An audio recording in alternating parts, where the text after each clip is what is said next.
Et ça te rend aveugle. Que Dieu ouvre tes yeux afin de voir les... Que voyez-vous? Qui voit un volcan? Qui voit un volcan avec beaucoup de fumée? Okay, c'est un volcan, non? Il y a de la fumée. C'est ça, non? Il y a un paysage, il y a les montagnes, et puis il y a la grande fumée du volcan. Et toi, d'accord. Tu as vu en retard parce qu'il y a un hôtel familial qui parle contre toi. Tu as vu en retard parce que peut-être que c'est juste, peut-être que ce n'est pas faux en tant que tel. Mais quand on ne te parle que de ce que Satan fait contre toi, et on ne te dit pas ce que Dieu a fait, on est en train de te braquer. Hein? On est en train de te distraire. On est en train de défocaliser ton attention sur ce que tu as pour te donner ce que tu n'as pas. Et ça te rend aveugle. Que Dieu ouvre tes yeux afin de voir les trésors qui sont devant toi. Amen. Vous vous rappelez, il y a quelque temps, j'ai fait un exercice sur que vois-tu. Vous vous rappelez, non? Bon, je vais faire un autre exercice sur le que vois-tu. Là, comment est-ce que vous avez mon image? Donnez mon image. Je vais vous demander qu'est-ce que vous voyez. Ok. Bon, moi, je vois déjà ce que je veux voir. Ok. Mais derrière cette image chaotique, il y a un trésor. Pour voir le trésor, il faut rapétir les yeux à 75%. Il faut fermer vos yeux jusqu'à 80%, 75%. Fermez.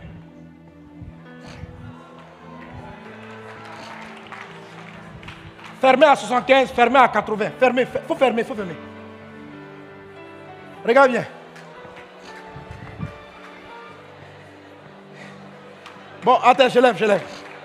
Ok. Tu as fermé. Bon. Ceux qui ont fermé, qu'est-ce que vous avez vu? Non, si vous remarquez bien, quand on dit quelqu'un a attrapé quelque chose, il a attrapé... Mais ceux qui regardent un peu le football... Regardez. Tu peux même me dire le nom de quelqu'un. C'est qui? On voit le footballeur Messi. Bon, il y en a qui n'ont pas vu. Qui l'a pas vu? Mais, oh, vous flashez. Regarde.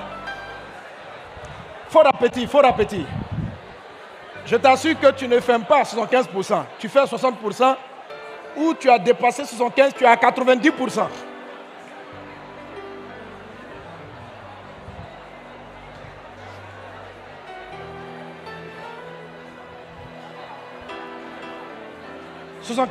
Si 75 ne va pas avoir 80, tu vois pas. Tu vois Messi, non? Qui voit Messi? Maman, tu l'as vu? Tu l'as vu? Mais moi, je le vois. Bon, comme je connais aussi l'image. Ok. Donne-moi la photo originelle. Donne-moi la photo, l'image réelle, l'image d'où tu as été. Voilà. Maintenant, ramène la fumée, ramène le volcan. Maintenant, fermez encore à 90%. 80%.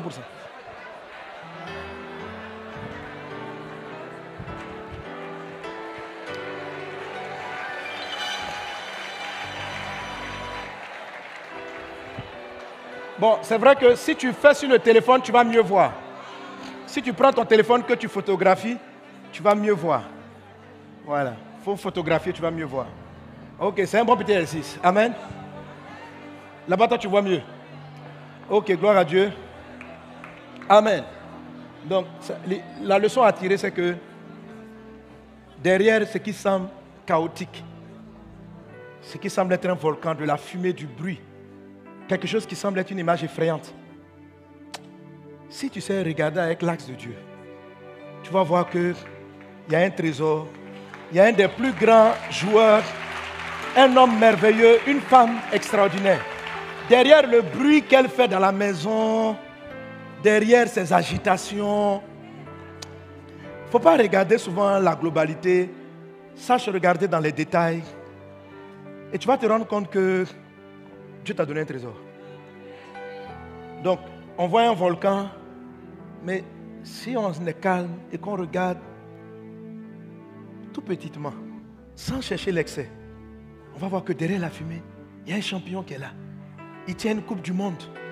Il y a une victoire. Il y a un triomphe. Mais l'image première, c'est le volcan, c'est de la fumée qui est en train de détruire un beau paysage verdoyant. Mais derrière ça, voilà comment le diable vole. Satan nous vole le mot klepto. Il cache ce que Dieu nous a donné derrière des choses qui semblent conflictuelles, compliquées, et de sorte qu'on soit tout le temps choqué par ce qui ne va pas, au lieu de prendre le temps de voir ce que Dieu fait. Qu'est-ce que Dieu fait? On te dit toujours, les gens, c'est le blocage, c'est ceci, c'est cela. Mais Dieu fait quoi? Qu'est-ce que Dieu a fait? Si tu prends le temps de juste observer ce qu'il a fait, tu sauras comment renverser ce qui manque. Est-ce qu'on est ensemble? La Bible dit que Élisée a prié pour que les yeux de son serviteur s'ouvrent. J'ai compris qu'il faut prier pour ouvrir les yeux. Il faut prier pour ouvrir les yeux. Amen. On va se lever. Et tu vas mettre une message. Tu vas dire, Père, apprends-moi à voir les trésors que tu m'as déjà donnés. Apprends-moi à voir la valeur là où tout semble chaotique. Apprends-moi à regarder. Peut-être dans un travail, tu as un boulot qui est compliqué, mais il faut voir Dieu dans ce qu'il t'a donné. Peut-être que tu as un foyer qui est bizarre, mais fais attention. Le diable ne vient que pour cacher les trésors. Il ne vient que pour dérober. Et dans dérober, il y a caché à tes yeux. Il y a enlevé ça de ta vue. Et demande à Dieu. Prions le Seigneur. Seigneur, ouvre les yeux de nos cœurs. Ouvre les yeux de nos cœurs.